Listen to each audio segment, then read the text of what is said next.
Columbus, Georgia. More appropriately, the outskirts of Fort Benning. It's where I went to basic training at February 1st of 2000. When we get home. When we get home. So yeah, pretty cool. We're gonna check out the museum. I don't know if the museum existed when I went here. Say hello to Iron Mike.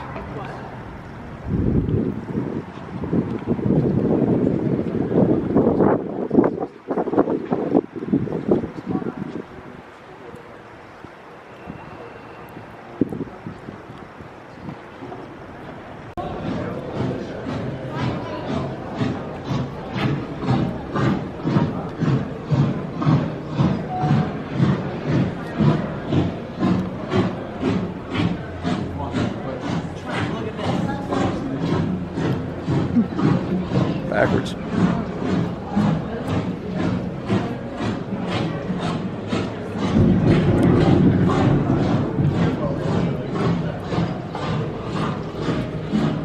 That's the 7 core Army values. Easy way to remember them is it makes the acronym leadership. LDRSHIP.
I am a drill sergeant. I will assist each individual in their efforts to become a highly motivated, well-disciplined, physically and mentally fit soldier, capable of defeating any enemy on today's modern battlefield. I will instill pride in all I train, pride in self, in the Army, and in country. I will insist that each soldier meets and maintains the Army standards of military bearing and courtesy, consistent with the highest traditions of the U.S. Army.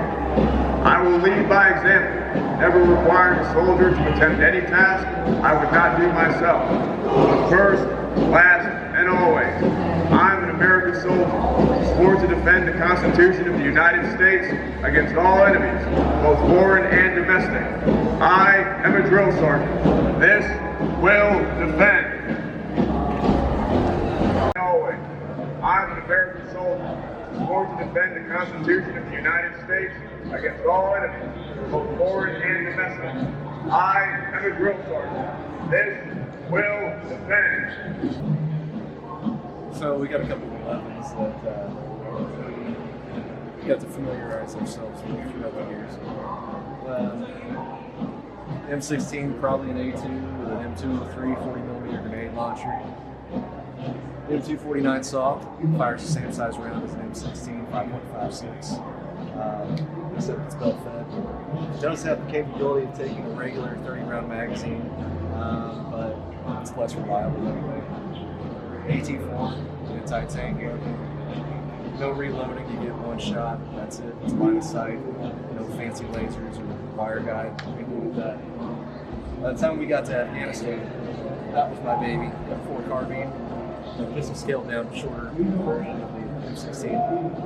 And the M240 Bravo. When I first got to my unit back in 2000, we didn't even have those. We had the M60 still. Go back to Vietnam. Belt fed 7.62. Just a, I don't even know what makes it better than an M60. I carried it a few times, fired probably 100 rounds through it. Over here you got the 81mm mortars. I was a 60mm, so this is the big brother, but we did a lot of cross qualifying with those two. I got pretty familiar with that system. Very nice. I love it.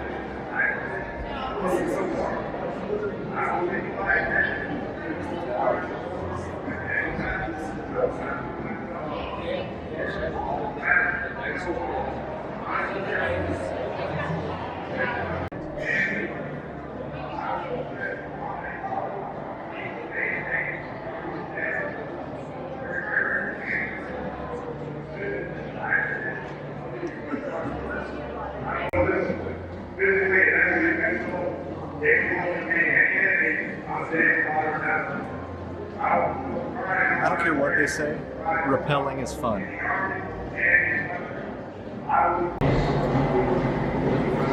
The World War II Company Street. The World War II era Company Street is a collection of 7 original buildings built on Fort Benning in the early 1940s and were used until the early 90s. This chapel is from Harmony Church area, while the other 6 buildings were located on Sand Hill. That's where I went to basic at. They were stabilized and moved to this location in 2006. The exteriors and interiors were restored to their summer of 1941 condition. Visit the info desk to schedule a guided tour.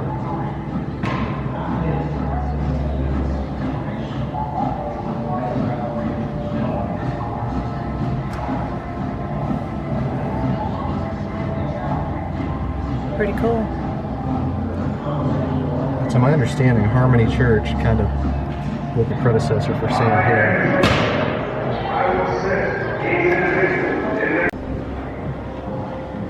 Downrange combat simulator.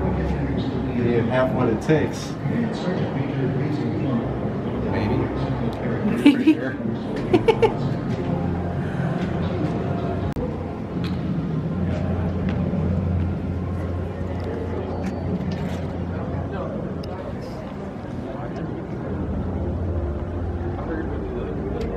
You really do want to do the simulator, don't you? I could use a video game.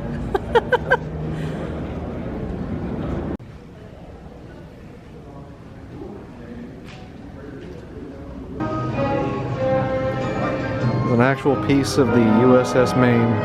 That's cool. Remember the Maine.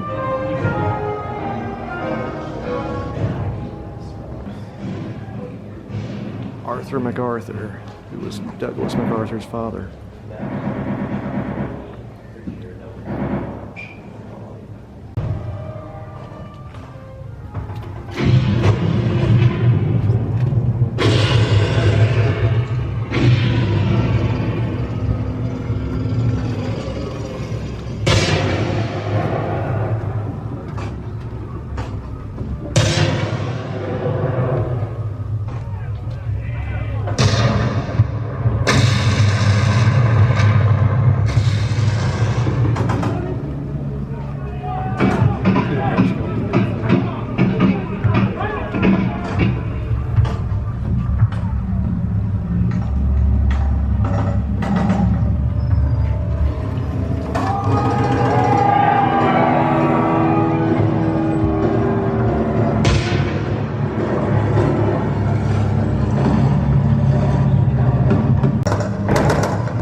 remember about World War I is the whole reason of the trenches everywhere is that war saw the first implementation of widespread machine gun use, and they were just all over the place. It was just a cloud of machine gun firing everywhere, so you had to live below the ground level. As soon as you popped your head up there, you'd get kicked. A lot of living in some muddy, dirty trenches, dodging a lot of machine gun fire. Wow. And gas. Gas attacks were big.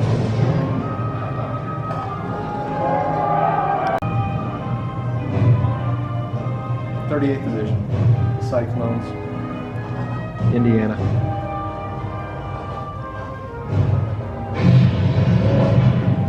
The 151 and the 152. Very nice. Side note, the 151 is my battalion that I was in.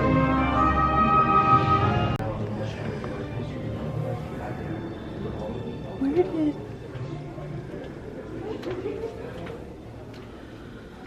It's a kid's room. Where did... What are you doing in here? Looking at a Humvee, apparently.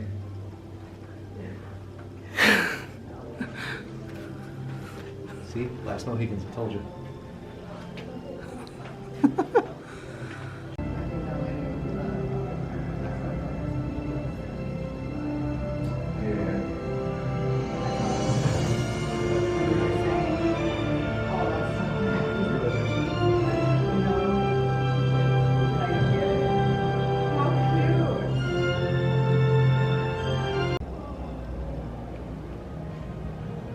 Oh, wow. That Nokia probably survived several deployments. Those Probably survived a direct hit. Those things are indestructible.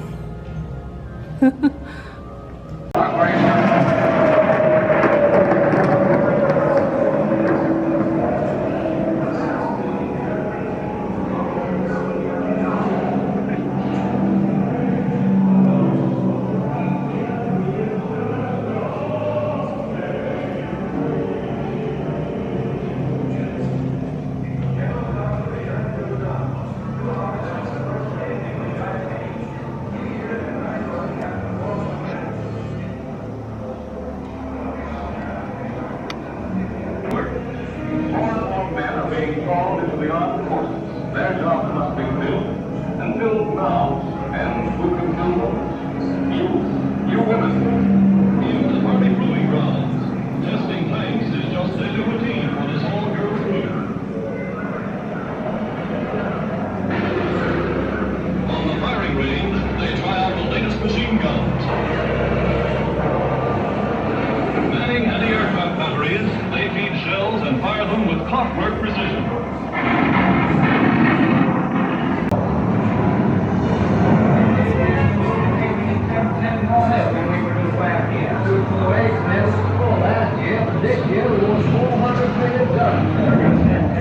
America's food has gone to war. With the rationing of meat, cheese, butter, and fats, we're going to tighten our belts up. Getting that last plane, last tank, last gun, for final and complete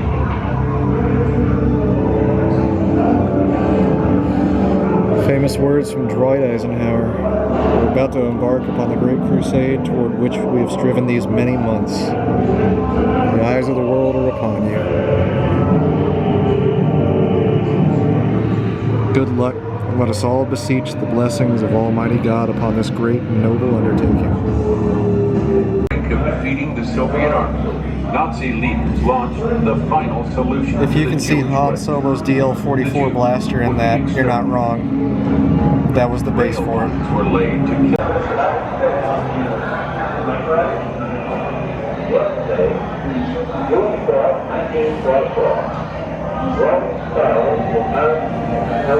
Goering's baton. Bust of Hitler from the Eagle's Nest in Berchtesgaden. Turned upside down into an infantryman's waste paper basket. Hell yeah. since 1940 is faithful friend.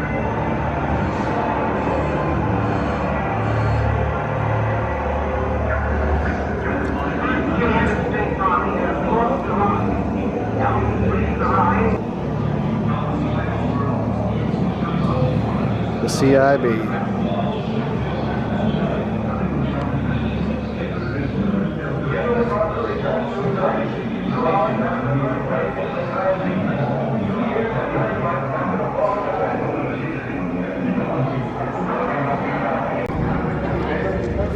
This is the backside of where we came in originally at.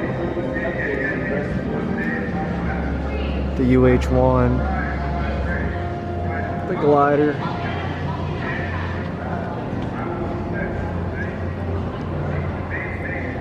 Really cool. So this must be the 4 Deuce. I've heard the old timers talk about these, but I've never seen one before until now. Good Lord, look at the size of that base plate. It's not even a bipod. What do you call that? I'm at a loss. God, that thing was weird time. The scrunched wood ethic. Okay, I've never From the seen one of these in real shattered life. I've only seen it empty in the ammo books. boxes, C-ration cardboard covers, Take a look at that. anything that would hurt. That is Korean War era infrared scope. Trigger activated right there on the front grip. And that big pack right there is the battery. That's the battery? Yeah. Can you imagine lugging that around? Wow. No? Thermal scope. First thermal scope that I think the Army ever used.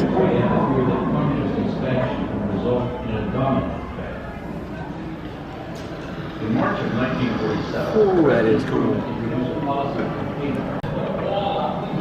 So in 1951, that's when they started putting the blue cord and the blue discs on an infantry soldier's dress uniform. From the shattered trees, empty ammo boxes, C-ration cardboard covers. And when you're rewarded this in basic training, it's called a turning blue ceremony. And if my memory serves me, we're talking 22 years ago, my mom put my blue cord on me. Oh, did she? She did. I didn't know that. What is that thing? The Davy Crockett 155 short-range nuclear weapon system. Okay, did they even have it working there? What is this? I don't even know. So you can have your files reviewed by mail by writing to Headquarters, Department of the Army, DAPO, EPC, Washington, D.C., December 2. M29 Davy Crockett. Learn something new every day. Apparently.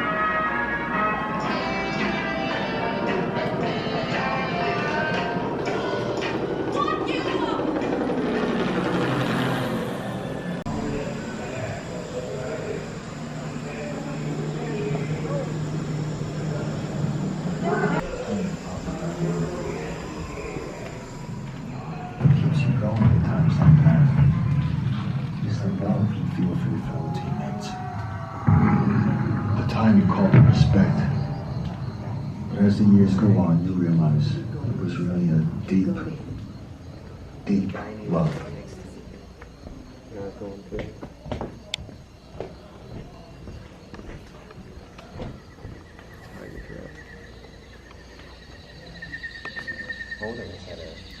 A lot of times they'd shit on those spikes just to get them, just to change.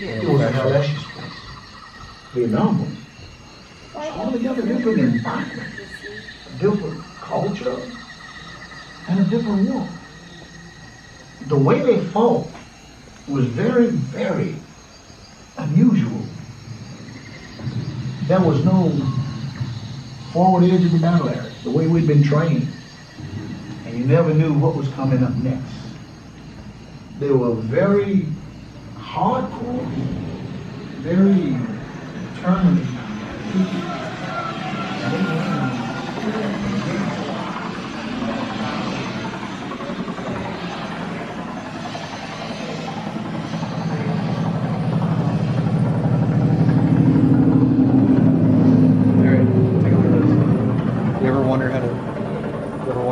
set off a claymore? Sure. Little clacker. Clacker. But that little box in front of it, that's not supposed to be there. That's a testing kit that tests to make sure the clacker is sending through electricity. When you're actually going to set it off, that's not on it.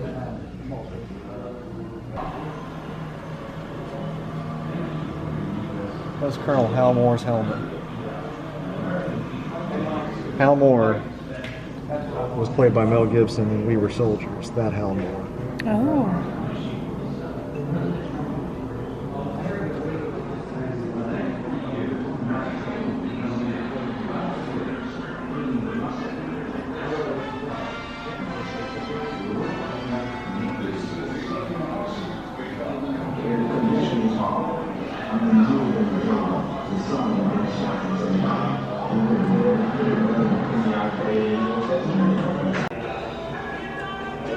There was a Vietnam era scaled down M16. I did not know that.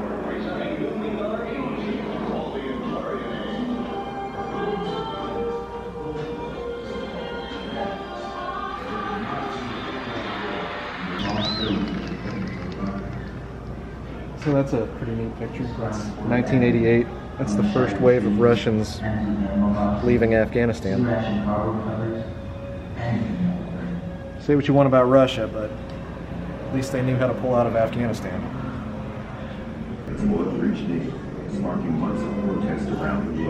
Helicopter wreckage from Super 6-1 from the Battle of Mogadishu.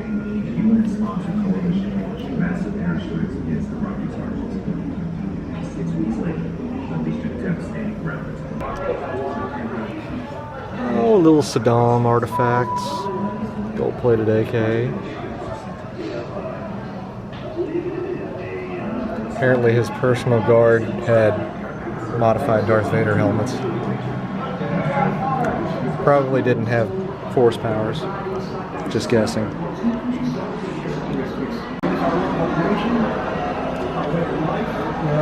Classic IED, daisy chain mortars. Activated by a electronic clicking device. Is that a doorbell? It is a doorbell. Here's a robot. His name's Smitty. He's got a saw. Pesco barriers. Well, I never thought I'd see those again. So during the summers, if you know, when you it would know. rain, our area would actually flood. Big cages with some type of a mesh inside, and you just fill them up with dirt. Take a shower and The building blocks for your perimeter walls. just a few minutes Dirt. being outside.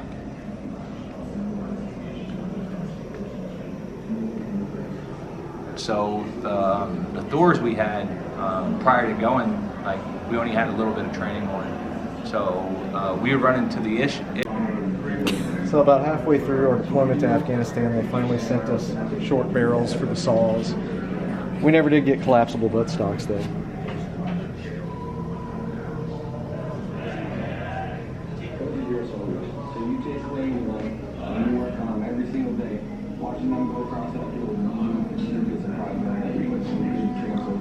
So apparently this is a newer model of the 60mm mortar system. That's the mortar ballistics computer, which is a lot smaller than ours. This, they're saying, is 20% lighter. Ours was about, I think, a 60-pound weapon system. When you can't factor in the base plate, the cannon, and the bipod. Not counting your radio, not counting your aiming states, your sight box, and the computer. How big was your computer again? The computer was about the size of a CNC. It was about 10 pounds. That's changed a bit.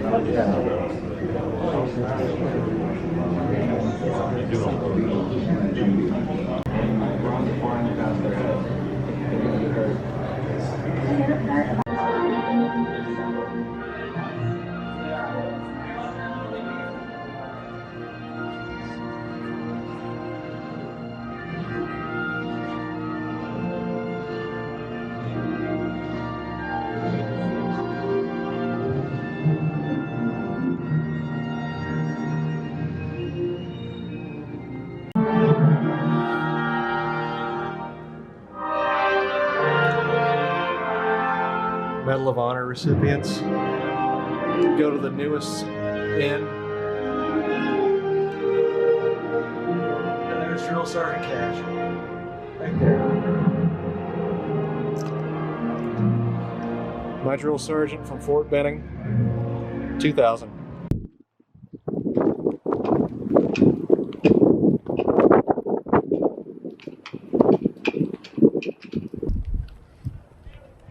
There you are, you beautiful bastard.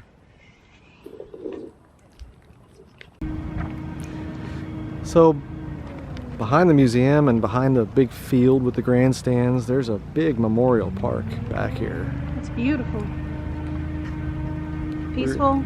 Really, really neat monuments and stuff. I'm glad you talked me into coming up here, babe.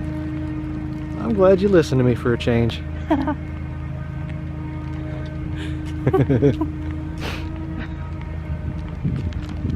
I love her.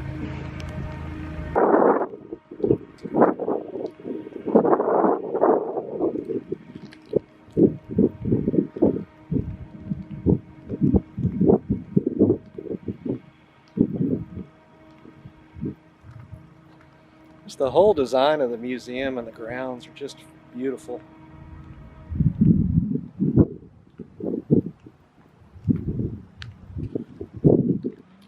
I would wager Paul would give it an A.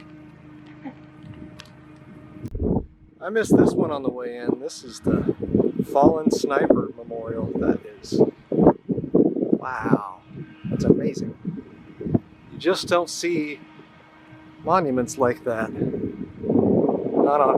Not military monuments. That is cool. I love that.